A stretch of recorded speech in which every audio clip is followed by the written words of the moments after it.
Já, við erum með söguna Lagarfljótsorminn. Já. Einu sinni var kona sem bjó við Lagarfljót. Hún átti dóttur og hún gaf henni gullhring. Og þá spurði dótturinn hvað hún átti að gera við gullhringinn. Og móðir hennar sagði henni að setja hann undir lyngorm. Og já, hún gerði það.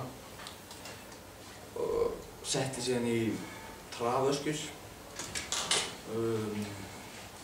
Já, svo eftir nokkra daga þá var ormurinn svo stór að ílátið var farið að gliðna í sundur.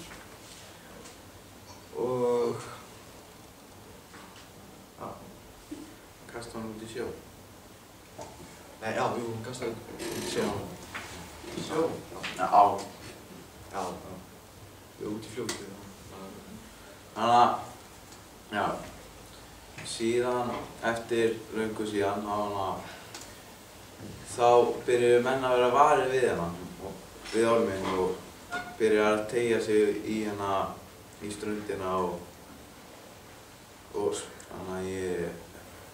skyrpa banneitri. En svo komu Finnar til landsins og báðir til þess að drepa orminn og finna gullið.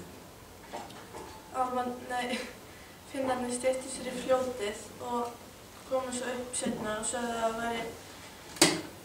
það væri ekki hægt að drepa orminn niður ná gullinu og það væri annar ormur undir gullinu sem væri miklu verri viðskiptis. En Finnarnir fóru nokkur sinnum aftur ofan í fljótið og náðu að koma 2 böndum yfir orminn. Og svo kom hann aldrei upp úr vatninu aftur en að setja á sig svona krippu og það merkir stór tíðindi.